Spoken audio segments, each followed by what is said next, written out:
We're going to talk about Nagios, right? Now, what is Nagios? Nagios is about monitoring services, right? So, Nagios is a monitoring tool that can monitor applications, means services, along with monitor the hosts, right? So, both the things it can monitor. That's what Nagios does. It will be monitoring the applications as well as the hosts. So let us, so I've already launched a machine, right? So I just renamed it as Nagios. I did not do anything about still in that machine. That is still just a machine, just launched. I have just ran the update command, sudo yum update. That's it. So now on this machine, we have to install Nagios, and we will require another machine which we shall be trying to monitor from here. Okay. So quickly what we shall do, we shall launch another instance. So now Nagios will be the machine that will be monitoring others.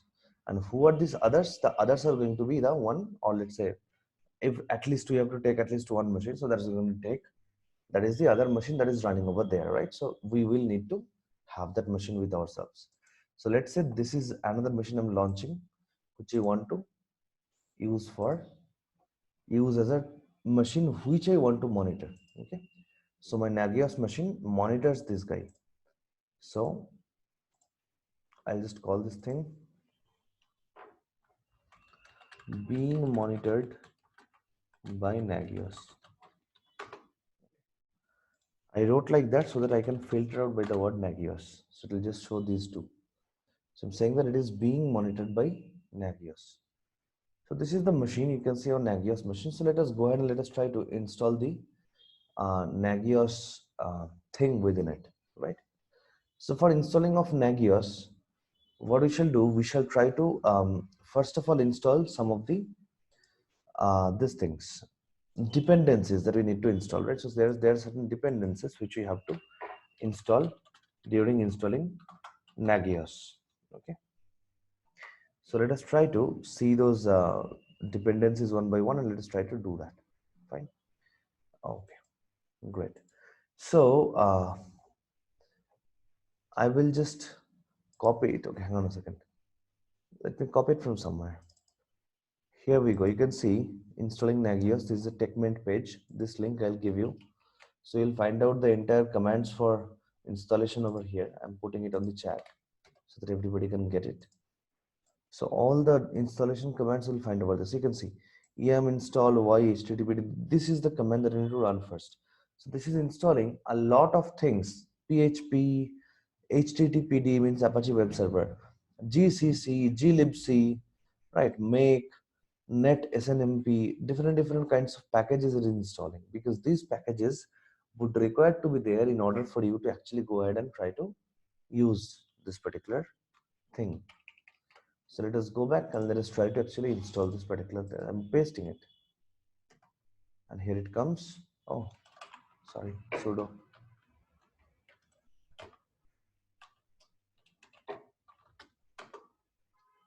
So it is installing one by one. Let it finish. It will be finished quickly.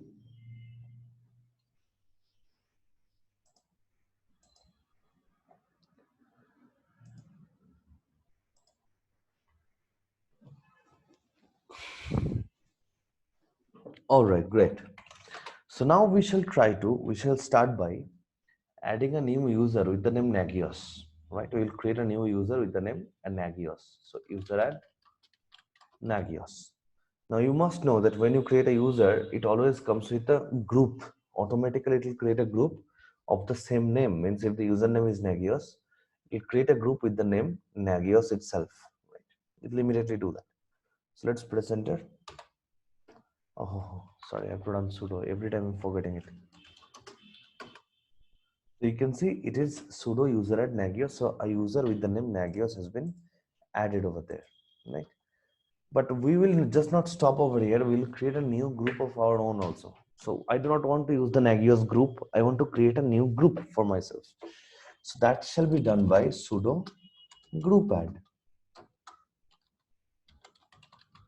And the group name I'm going to write down as Nagios command group, or in short NagCMD, which means Nagios command group. Okay. So the purpose of making this group is that I want to take the Apache web server also, right? Because Nagios comes with a GUI. If you want to serve a GUI, you definitely need a web server to be running.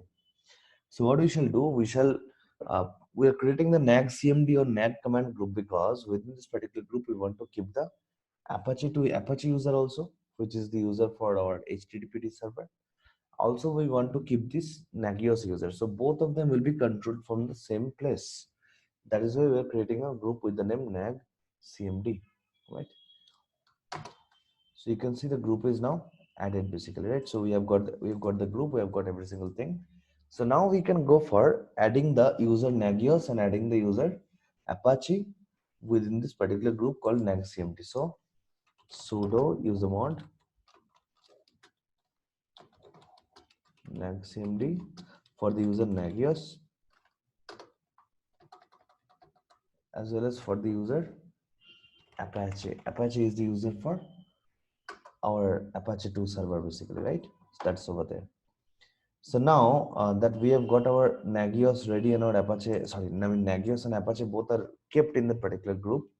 Now we can actually try to download the Nagios installation files over here. Now Nagios installation files do not come automatically. You have to download them separately. So let us go ahead and let us try to download that. So I'll go like download Nagios, right? So come to Nagios core. This is what you have to download. And you can click on download over here. It is asking you to fill up these fields, fill up with some kind of a data.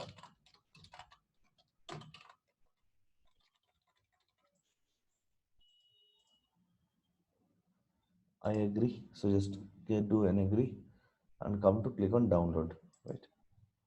Once you do so, it should start downloading. Yes, here it is giving you the link for downloading, right? So this is the link, right? So this is the link. Okay, so we'll be copying this link, right? And we will get inside our terminal. We'll do on what wget, and you can see this particular thing has been downloaded for you. Now once this is downloaded, another thing I shall need to download actually, that is known as your Nagios plugin. So we have to download the Nagios plugins also. Let us try to quickly go ahead and try to download the Nagios plugin.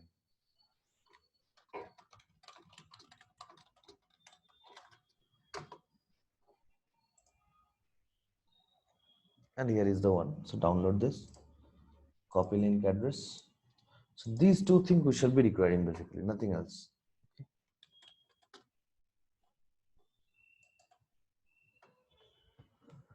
All right, so now we have got our Nagios kept over. The Nagios plugins also you have downloaded, so you can see if we do an ls, you can see both Nagios core, which is Nagios 445, and Nagios plugin 231. Both these files have been downloaded. So you can untar them, right? So tar xvf start.gz. Okay, it will not take like this. Not in archive.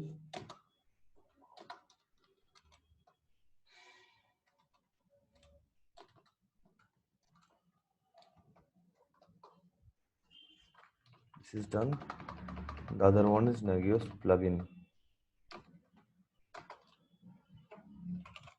So now if you see do an ls, you'll find out there are four things over there. One is Nagios 445 folder and its target file, Nagios plugin folder and its target file. So you can delete the target files by now because we have got extracted the things in the folders.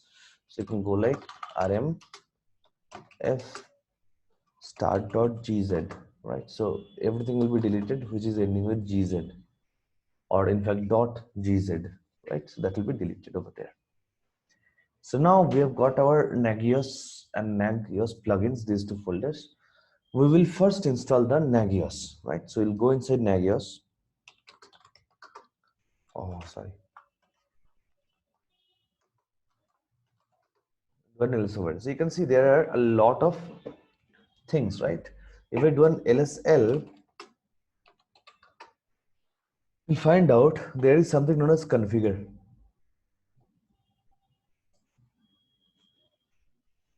There is something known as configure. So I want to run this configure. So you can see it is not a directory, it is just a file. So it can be run by / and it has got execution permission, right? RWX, RWX, RX.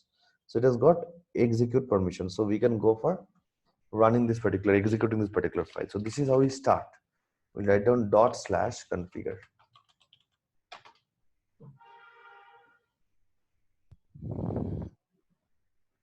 Once it is done, the configure is done. So you can see it is trying to find out all the configuration summary for you. Nagios executable is Nagios, Nagios user group is Nagios and Nagios, right? Because we did it, right? Nagios. Event broker is yes.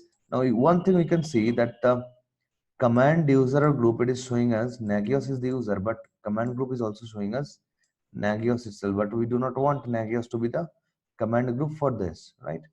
We absolutely do not want it. So therefore, I will change the configure command once again. I'll just write down /configure, but this time I'll write with command array, that's the wrong spelling. Which command group? Because I want that to be my command group, right? So I'm writing with command group, and the command group we're trying to use is nagcmd. So now if I do so, you should be seeing that the command user and group, it has become nagcmd instead of nagios, even though the user and group is actually nagios and the command user is still nagios, from at least from the nagios end, because the other one will be apache, but we have got nagcmd now as the command group. So this is important.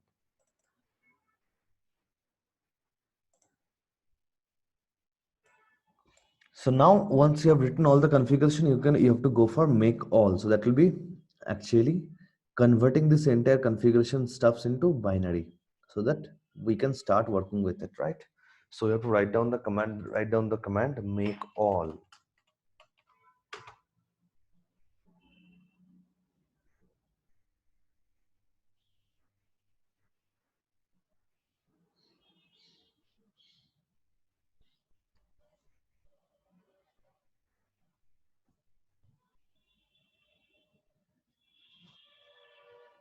And you can see it is going on and going on.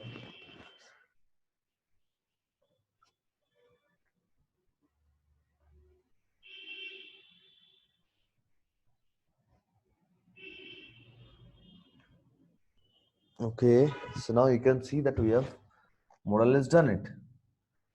So if the main program is CJ is compiled without any error, so you can do it. So is there any error? I don't see much error over here. Otherwise, there is an error over here written like this. That is not there.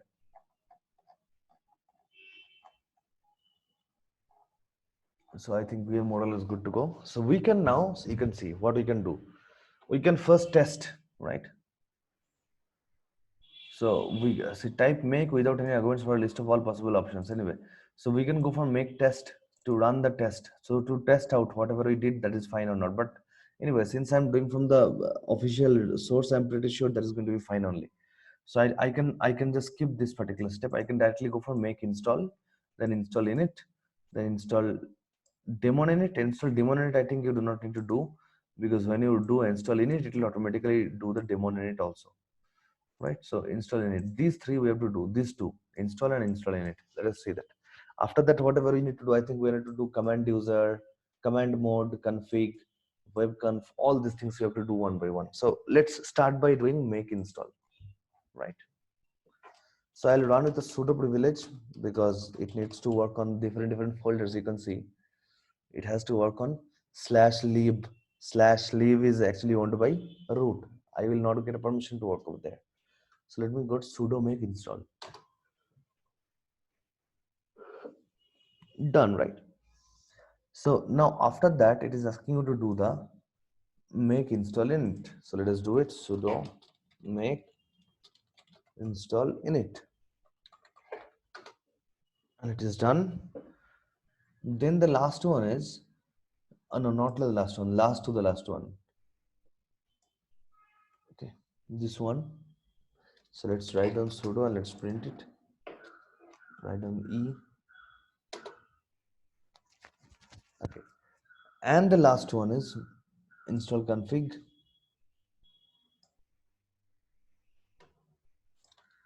So we'll go like sudo and paste it. That will also be done. So now all these things have been done. And another thing I need to do, if you remember, there was one called webconf, right? So the webconf also you have to install, because if we do not install webconf, the problem is we will not get the user interface. To make sure we get the user interface, we can go ahead and we can run the webconf, right?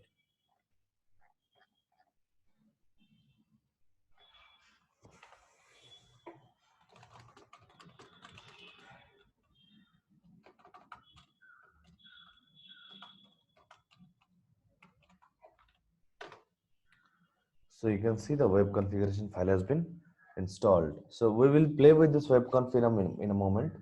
So right now, we are not really trying to do so. We will do so, but in a moment. Before that, let us try to check the configuration files that Nagios has installed in our machines, right?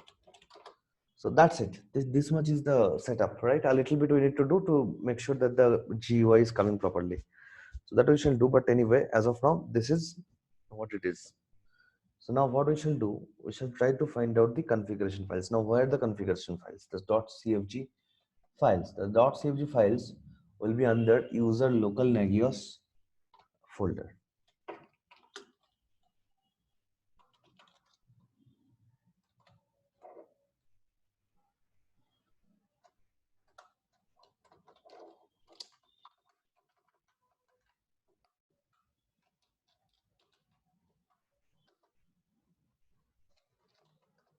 So you can see that is local.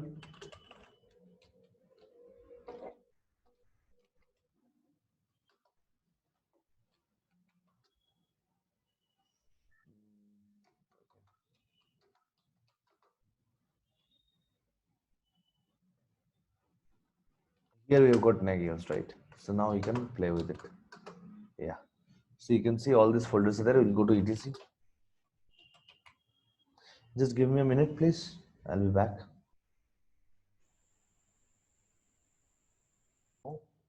Yes. So now let us go inside the etc folder and let us try to see whatever you have got over there.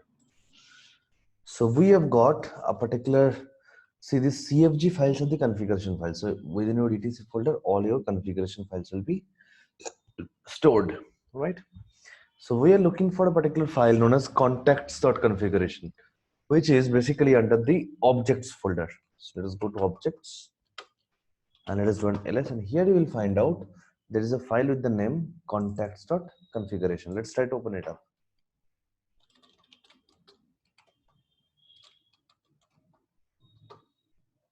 Here you can see this section. Change to your email address, right? It says. So you have to typically keep your email IDs over here. Okay. All the contact information.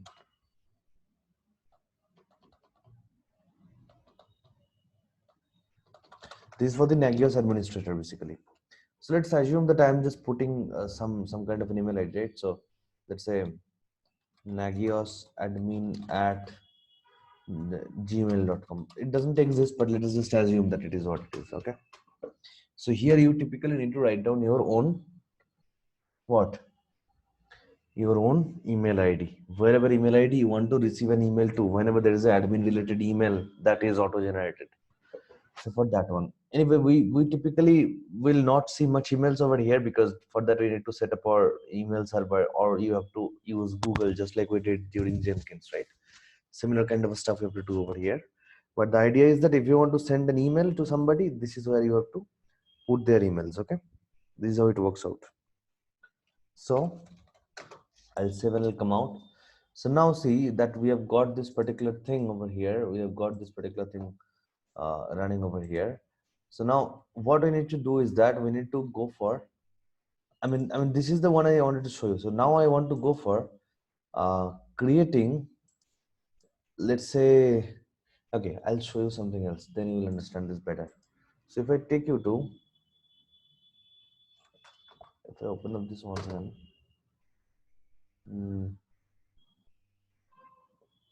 okay, leave it. If I open up,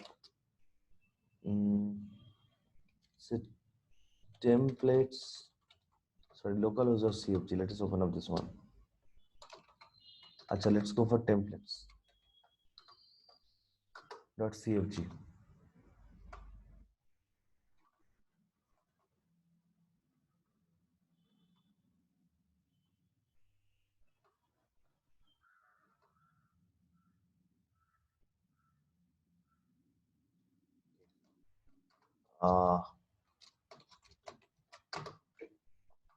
TQ2. Localizer CFG. What is there?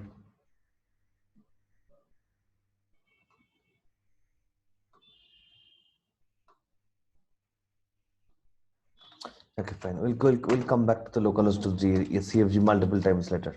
But anyway, as of now, let us try to do one thing.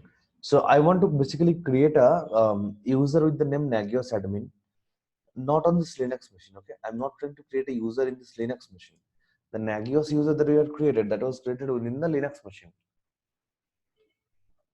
I want to register a new user within the Nagios system itself, right? So if I want to do that, what I need to do, basically, I have to go for running a particular command. Which command? The command goes like this. So inside your Nagios 445 folder, there will be something known as HT password. Let me go over there. Nagios 445. So we'll write down HT password, right? Dash S dash C. C for create basically. So you are telling that if this user does not remain, please go ahead and create it, right? And what I want to do, I want to take this file user local nagios etc.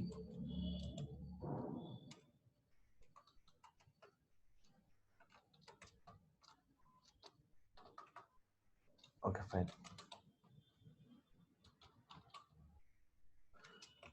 HT password. Let's see users. Okay, we're creating a new user with the name nagios admin. Okay, it's called nagios admin. So that is being created at this particular location. User local nagios HT etc. HT password dot users nagios admin. Okay, I wrote down a sudo. It'll ask me for the password. So in HT password, you can store the passwords. It is asking me for the password for this. So let us say the Nagios admin password we are putting as N, just a small N, or let's say Nagios itself.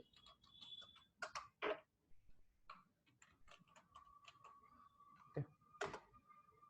Adding the password for the new user, Nagios admin. So Nagios admin is there on which you have added a password. This much you have done, right? So what we shall do, we shall restart the Apache once, service.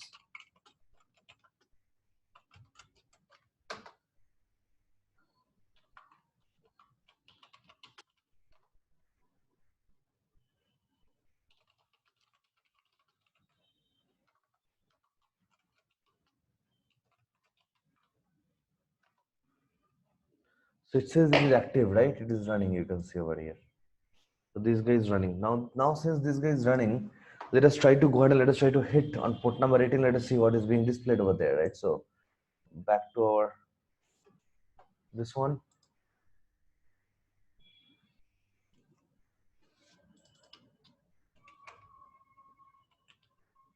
Typically, Nagios is present under the URL of that thing /Nagios.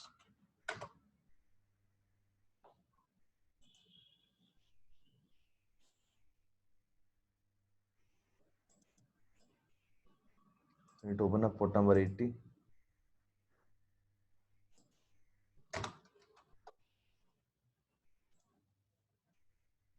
So that this thing can reach. And you can see it is asking for the username password, right? So that Nagios admin that we created for that. Oh,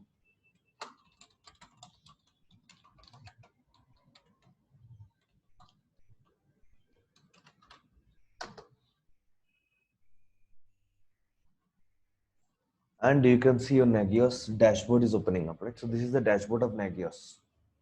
Are we all clear till here? Any doubts, anybody? No. Okay, It's pretty straightforward. You just need to follow the steps one by one. That's it. Okay, so we come over here and we have got this Nagios core homepage coming up. But right now, this will not do much things. You can see the first of all, it is not running.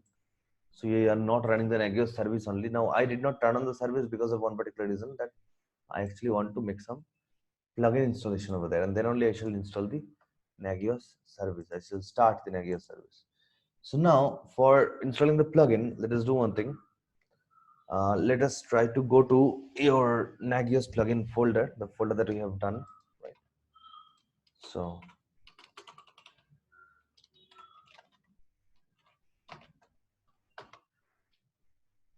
all right. Now here also have to configure basically, but this point of time we shall add two flags.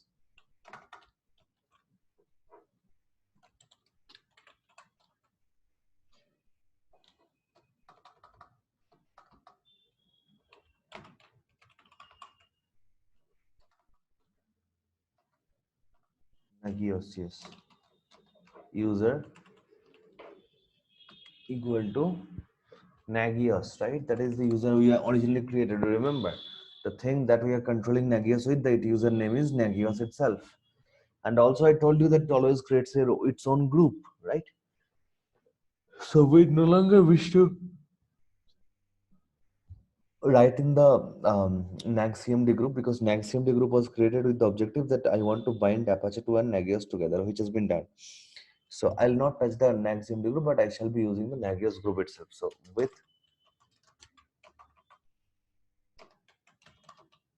Nagios group equal to Nagios, right? So that is what is happening. So you're asking to configure with the Nagios user is Nagios and the group is Nagios, so that it actually gets connected to the original installation. They belong to the same user directory. Let it do it.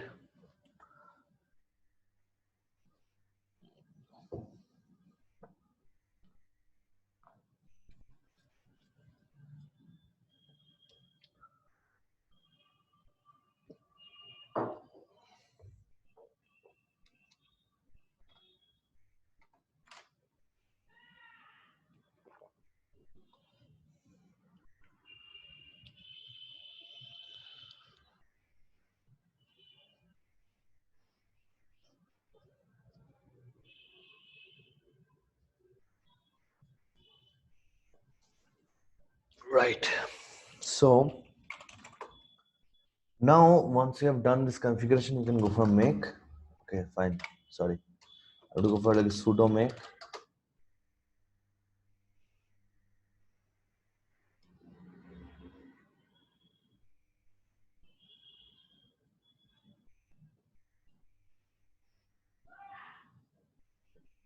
Nice. So you have got this thing done. Make is done. So you can go for make install.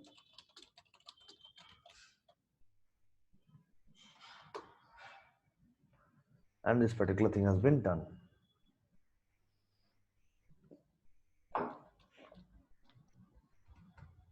Now that I have installed this particular thing, what I need to do, I can actually go ahead and I can try to verify the configuration file of Nagios. How to do so? So you have to go to a particular directory, user local bin, user local Nagios, sorry. Now here if I do ls, there are one is the bin folder. So if I go to bin folder,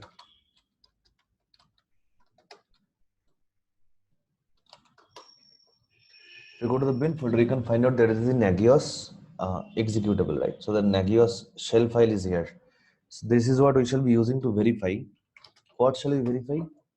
If we log into, or let's say if we kind of uh, sorry, change directory to, not login, it is change directory. If we change directory to what? Change directory to Nagios configuration file, which is under the etc folder.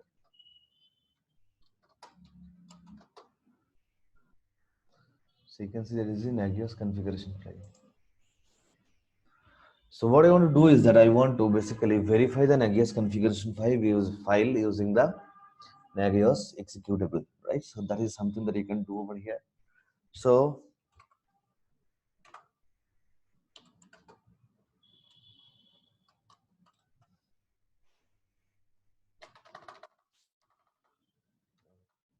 yes, so basically what you need to write down is basically here, if I go to bin slash Nagios, not taking.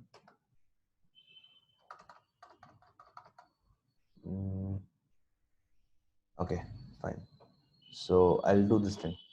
I'll go inside bin and then I'll write, or otherwise let me do this bin slash Nagios. Okay, because there are two possibly. Dash V and then you have to write down the other one. Acha, bin is outside, na? Dot slash. And then I want to verify which one.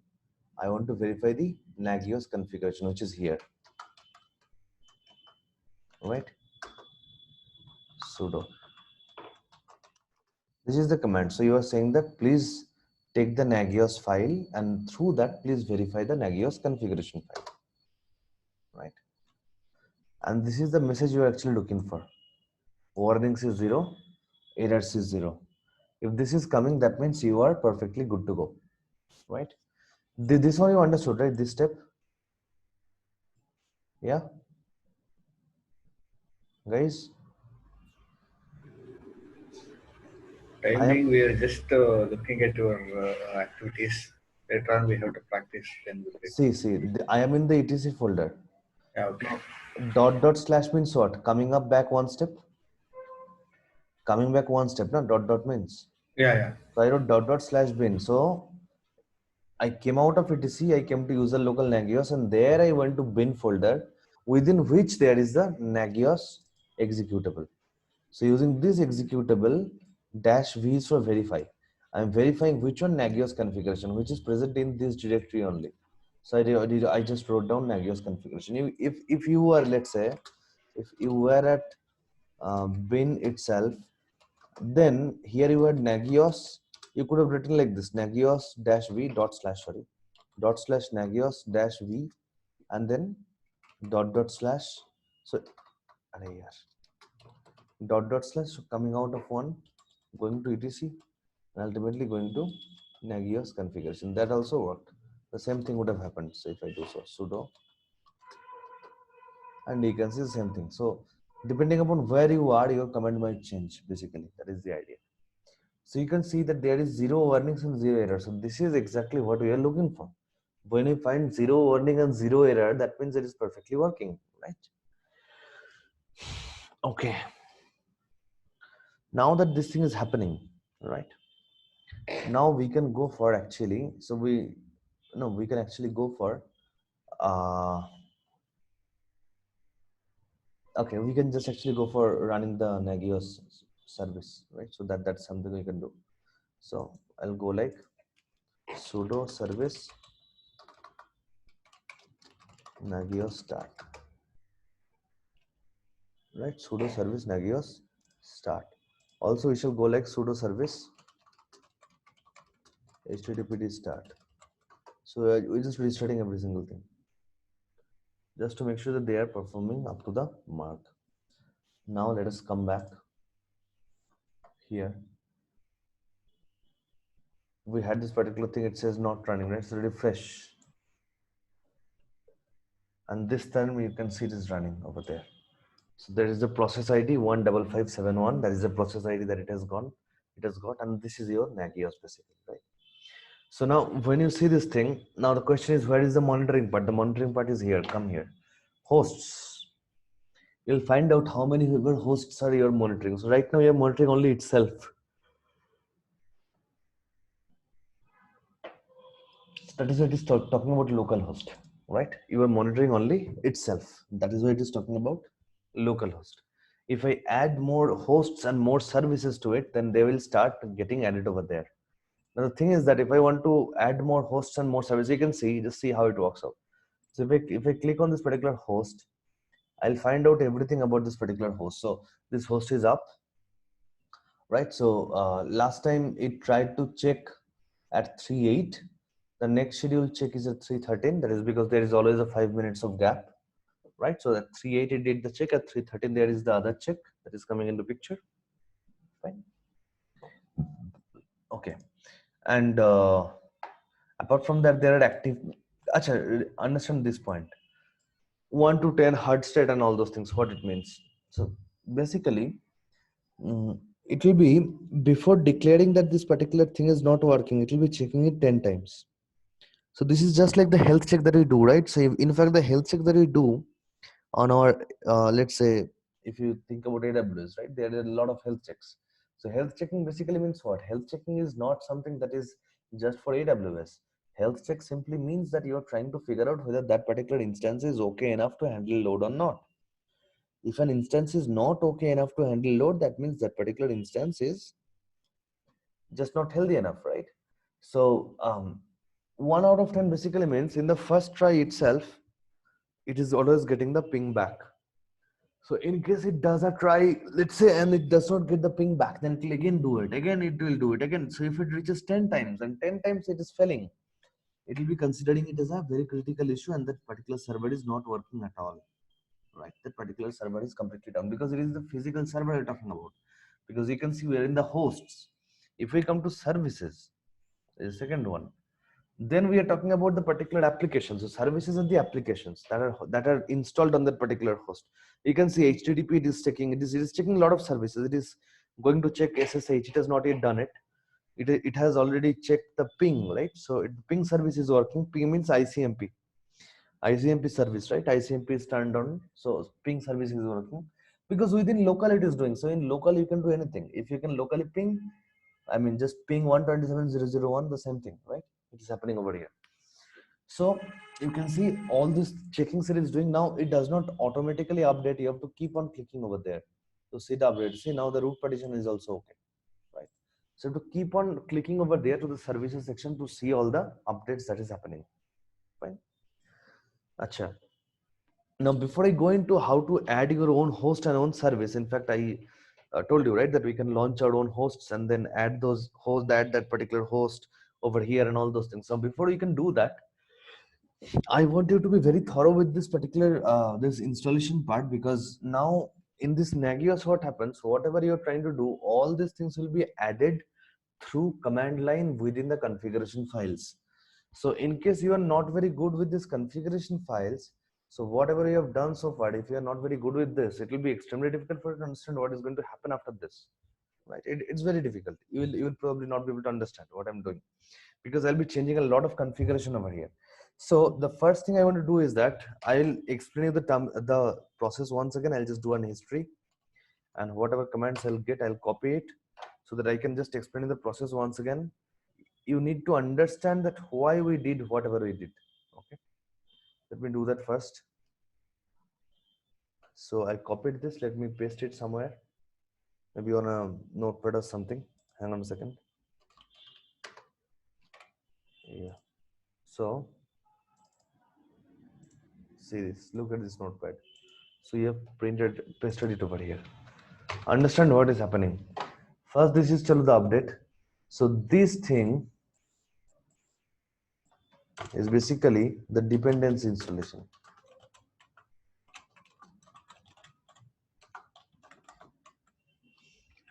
On which all things your program actually depends. So that is your dependency installation. Once that is done, then what I did here, I created a user with the name Nagios.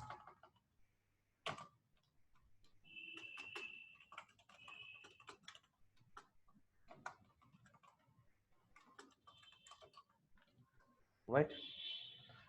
And then what I did over here below this,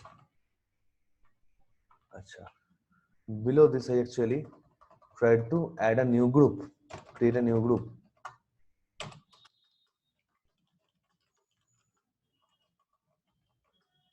And I'm calling that thing, in fact, there is a command group.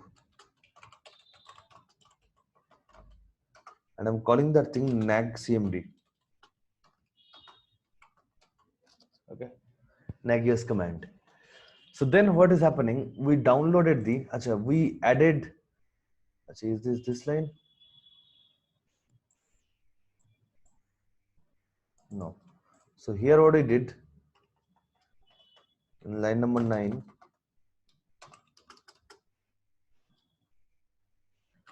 added the Nagios user in the nag cmd group, right?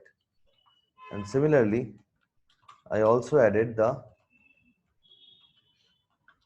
Apache user in the nag cmd group, right? Same thing.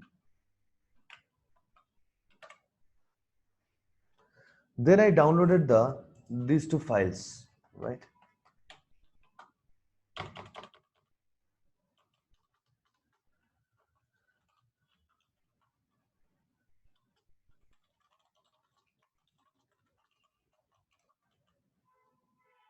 Nagios core and plugins, that is the next two commands, right? So then I am unturning them and all those things. Now here, next is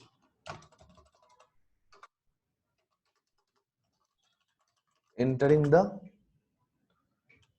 Nagios core folder.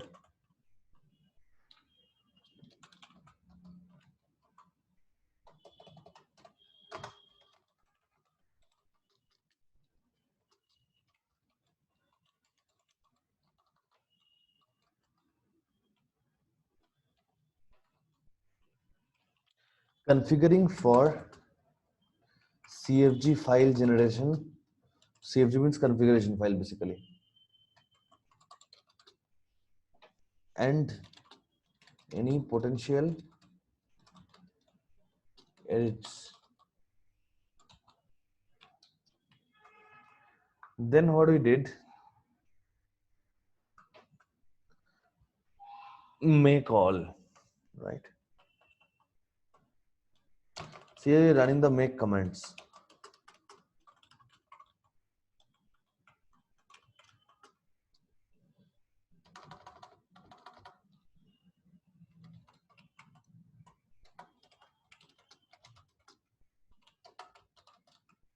The consecutive make calls are coming. So you do a make call and your consecutive make calls are coming over here.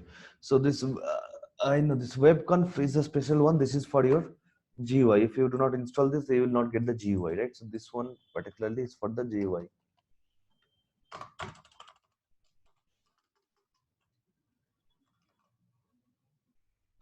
Web configuration. Now once you have done this thing, then what you're trying to do, you're trying to go inside your user local objects and then you edited the contact. That is something I did. Now that was not mandatory, but I just showed you how to do it, editing the contact. And then if you see, I showed you the templates and localhost. I did not explain you these things because I need to explain them. There are a lot to explain over there. Then what I did, I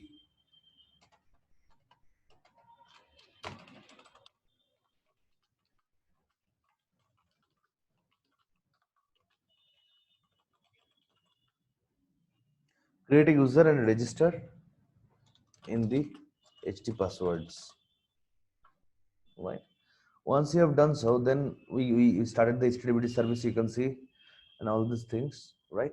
So then we came to the other folder, right? So kind of making the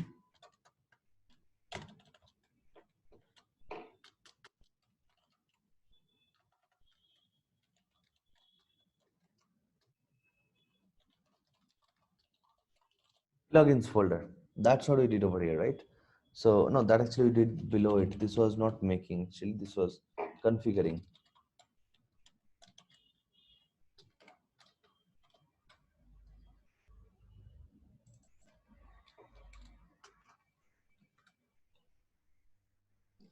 With Nagios user and group, right?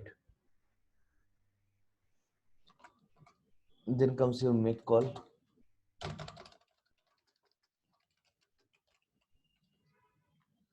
Yeah. And ultimately make install, you can see. And then here we did the verification part. This was the verification, right?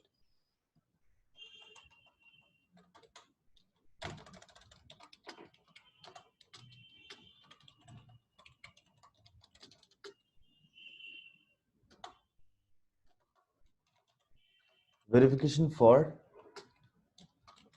Nagios configuration file, right? And ultimately starting the Nagios service.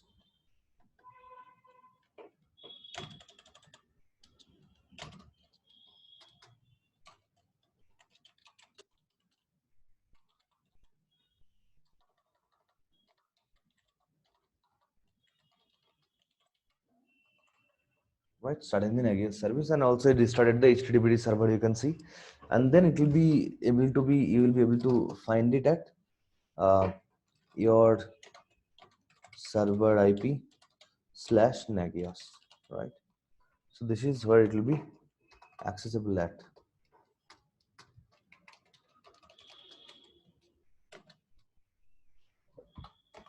Sunil, now is it clear? Others, is it clear, everybody? Now it's very clear. Can you please put this notepad into Drive so I, that? I will put this notepad into Drive. Okay. Okay, thank you very much. In fact, I will do it right now, else I'll forget. Okay. Because no, I'll remember to do the video, but I'll forget to put this one. So I'll do that, right now. So don't worry about it. Acha, now so tell me this thing. Uh, I will not show you the adding of a new service and all those things right now, because I want you to do this thing first once. Otherwise, this Nagios is not such a thing which can be, it is very complicated. Even though it is extremely easy, and I mean to see from the front end, but to add it over there, because we have to understand inheritance for this. Anybody knows what is inheritance?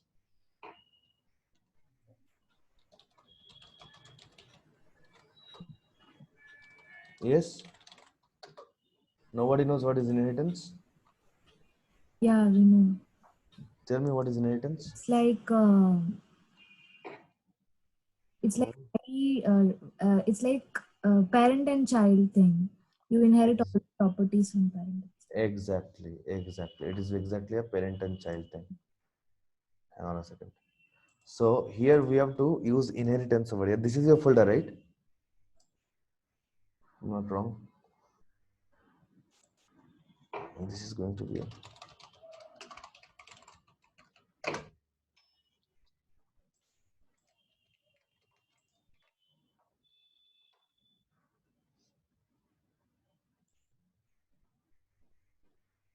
now you have it. Nagios comments.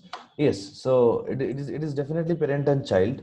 So what happens over here is that, see, we have to, in inheritance, what happens, you can see this says swap use is critical, because we do not have any swap memory, right, in these EC2 instances. So swap is anyway, fine, leave.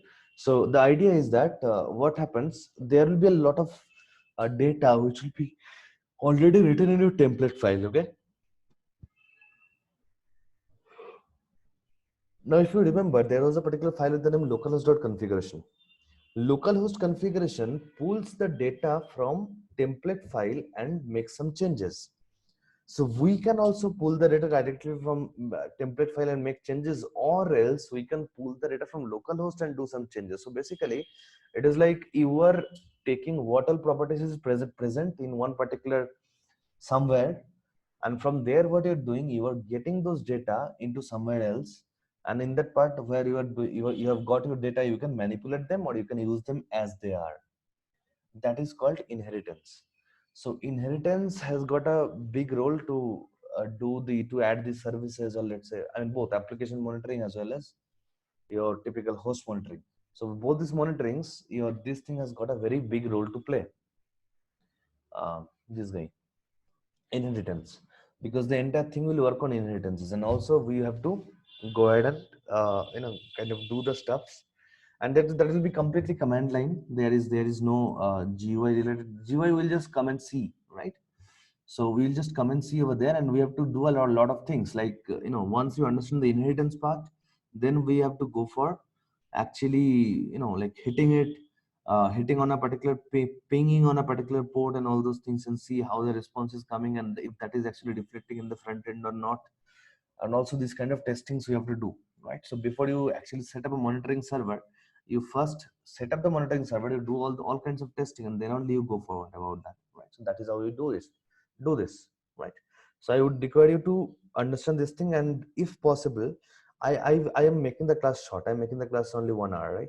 So as there was earlier there was discussion, so anyway, we're making the class 1 hour.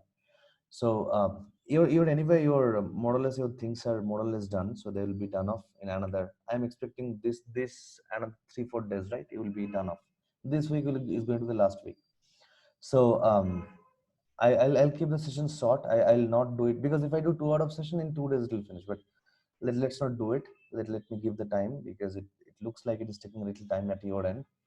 So tomorrow we'll continue from here. I'll not kill this machine. I'll keep this machine. I'll stop this machine, but this will be there. I'll not terminate it. So again, I'll start from here.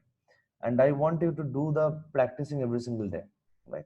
So it was good that after Kubernetes, you got 2 days of holiday. I'm pretty sure you have practiced something in Saturday and Sunday.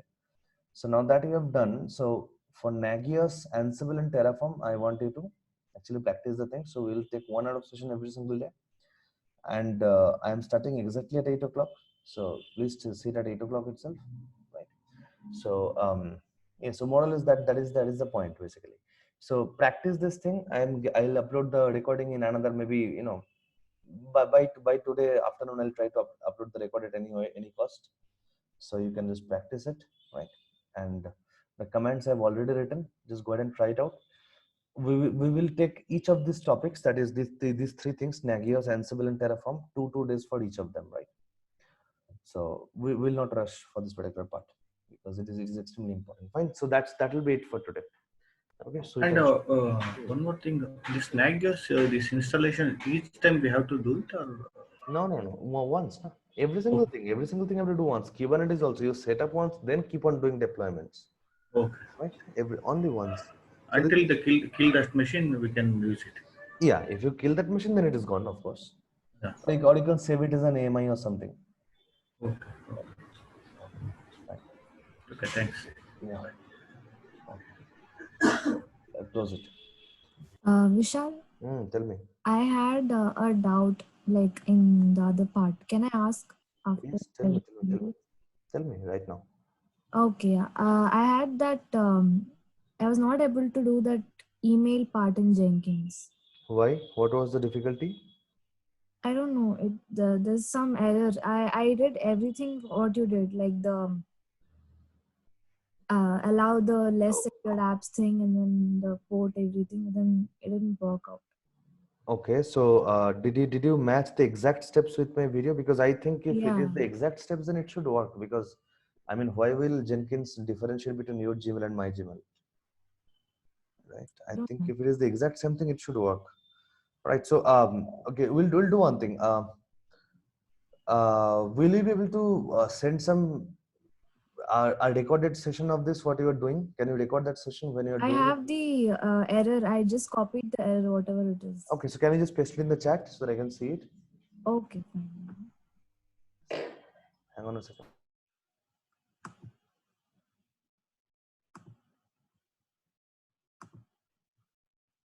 Yes, just put it in the chat, Moina.